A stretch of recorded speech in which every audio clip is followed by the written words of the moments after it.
Hi, Aaron. Today I'm going to be talking about the DC floods of 1936 and 1942. So my question is, what was the influence of the DC flood of 1936 and the Flood Control Act of 1936? And how did this flood and the flood of 1942 impact the history of flood management in DC? The Great Potomac Flood of 1936 was the biggest flood in DC since the 1800s. It started on March 17th, 1936 on St. Patrick's Day, but most of the damage was done during March 19th. Most of the rain from this fell in the Blue Ridge Mountains. It wasn't really too much to do with snow melt. It was mostly torrential rain in the Blue Ridge Mountains, which went downriver closer to the Chesapeake Bay, which flooded areas with lower sea levels like the DC area. So in this flood, the Civilian Conservation Corps had to construct a temporary levee with sandbags to protect the Lincoln and Washington monuments, as well as the rest of the city. The Washington Hoover Airport, which now stands where the Pentagon is, flooded with up to 6 feet of water, and DC air traffic had to be diverted to Baltimore. Um, After the flood, only one bridge remained open connecting DC and Virginia. So these two show how floods can affect the overall daily movement of the region.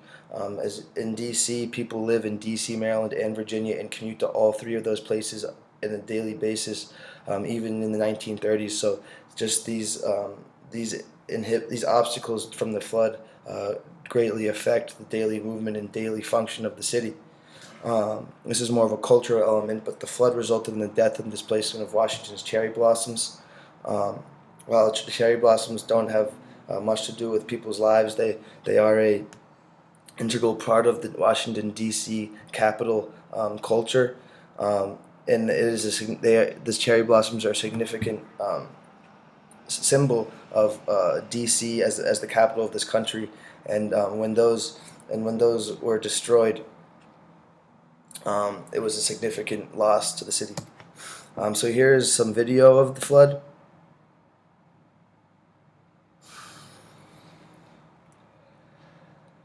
It goes over bridges, it goes over roads, it um, floods houses. This is to connect DC and Virginia, that specific bridge. But these are really just pictures of the whole area. Sandbags, bridges no longer being able to be used.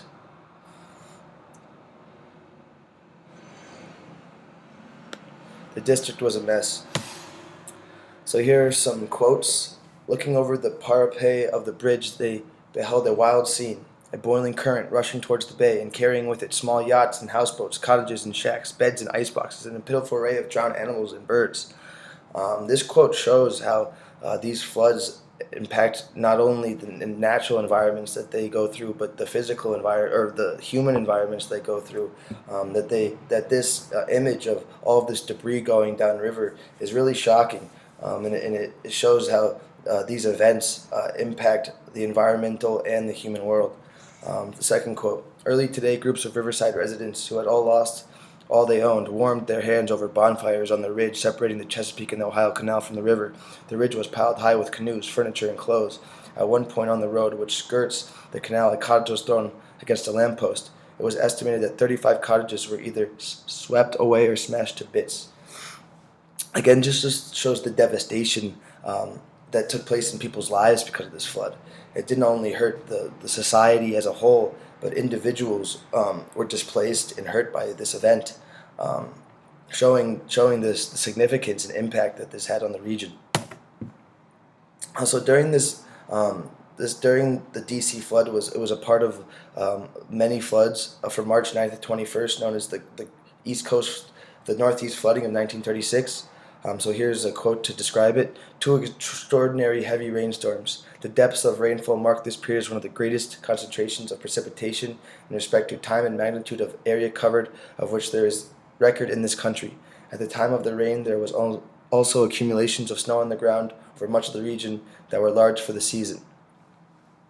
So these major events of flooding in the Northeast in 1936 helped people in the Northeast and congressmen in the Northeast realize that flooding has the potential to be debilitating for economies and for daily life, so that steps need to be taken to mitigate future damages.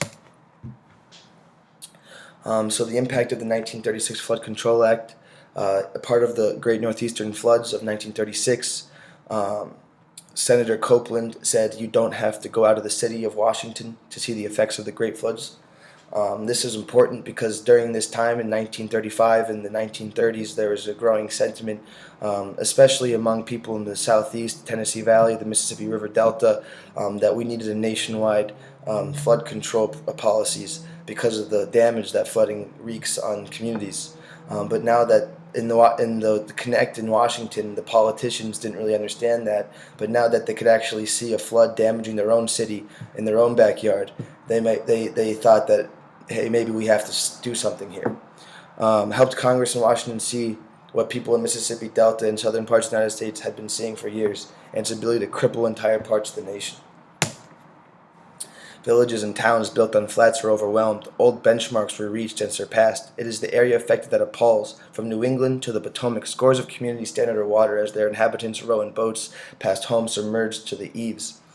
If the floods have taught us anything, it is the need for something more than a dam here or a storage reservoir there. We must think of drainage areas embracing the whole country. So here you can see how the Northeast floods and the DC floods in particular kind of garnered this nationwide interest for national flooding policy because people realized it was a big deal all over the country and not in just specific parts. On March 23rd, a group of representatives from 10 northeastern states met to discuss a permanent flood control program. The Associated Press reports stated, scores of aroused senators and representatives began to drive today to restore nearly $500 million worth of projects to the omnibus flood control bill, hastily revamped because of the recent floods. And at the beginning of April, Business Week reported that flood control legislation had gained tremendous support in Congress. So this comes directly after late March and the flooding that happened in the Northeast, where it not only becomes the problems of Southerners, but it becomes the problem of Northerners, Southerners, and everybody. So the D.C. flood of 1942. This was more unique. This came after the D.C. flood of 1936, but this is unique in that it was during World War II. So it had bigger implications than just physical and economic property damage. The flood brought on torrential rain caused the Potomac to rise more than a half a foot higher than the flood of 1936. The Anacostia River, which flows perpendicular to the Potomac, overflowed, sinking the Navy Yard in southeast Washington, which is home to many Navy functions. Over 1,000 soldiers and civilians raced a half-mile-long sandbag levee to protect the National Mall, monuments, and the rest of the city. And the famous quote by FDR, spared no effort or expense to protect the Capitol, as we were in wartime and he did not want any images of a vulnerable Capitol being displayed throughout the world. Life magazine wrote this about the 1942 flood. As gangs of rescue crews fought surging floodwaters in 3 states today as the Potomac River threatened to reach its highest point in history and inundate thousands of acres of lowlands in the capital and adjoining suburbs. So this shows the impact of the flood on the region, but it also shows that this flooding didn't only occur in Washington, but it occurred in other parts of Virginia, Maryland, and West Virginia, really the entire Chesapeake Bay watershed. And while some of those, like the Rappahannock River in Virginia, actually had a higher death toll, more property damage, because it was 1942 during wartime, images of the nation's capital made this flood a media spectacle compared to the other flooding that went on in the area. So D.C. flood management after 1936, the Army Corps of Engineers built a levee between the Lincoln Memorial and Washington Monument using landfill from the Capitol reflecting pool. The levee had a gap at the 17th Street Northwest, and according to a 2008 report by the National Capital Planning Commission, the U.S. removed a considerable portion of the levee for the Navy Department construction during World War II. After the war, Congress passed the Flood Control Act of 1946, which would call for the completion of that levee. According to the 2008 report, the Army Corps of Engineers still had not made the improvements because of a lack of funding. They completed the levee in 2014. However, D.C. still remains extremely susceptible to flooding and damage. This shows how major flood events like the flood of the major D.C. flood of 1936 are the events that start to enact policy talks. But however, things that switch public attention or switch public focus, like World War II, can kind of halt or make environmental management policy kind of second class or not really urgent matter. So here's the levee that was built to protect the Washington Mall that was completed in 2014. And here are my conclusions. The Great Potomac Flood of 1936 and its location in the nation's capital helped influence Congress to pass the Flood Control Act of 1936 because it enabled congressmen and people in the Northeast to see the devastating effects of floods firsthand. Talks about flood management arise after great floods and flood damage. Like I said earlier, the efforts to finish that levee were never taken place after 1946. It wasn't an urgent matter. So in order for a real policy to take place, it needs to kind of come directly after a major event that a lot of people see. While there were flood management policies being taken, the war halted these projects in order to switch focus to the war and national security. Again, environmental matters often take a second chair to other policies, as well as other just public opinion. When public opinion changes, no one really cares about flood management anymore.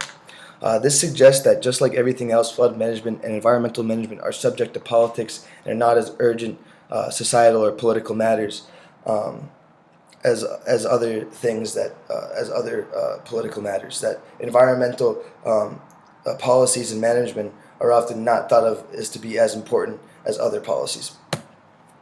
And this is where I'm going to conclude my PowerPoint. This is a picture I took last time I was home. This is about 10 miles upriver from D.C. in Great Falls National Park. Here I took a picture of the two floods side by side, 1936 and 1942. As you can see, are much greater than any other flood in D.C. history. However, as we see water levels rise and temperatures increase and climate change continue to bring crazy weather patterns, we could see a mark above these one day very soon. Thank you, Aaron, for everything, and I hope you stay safe and happy during this time.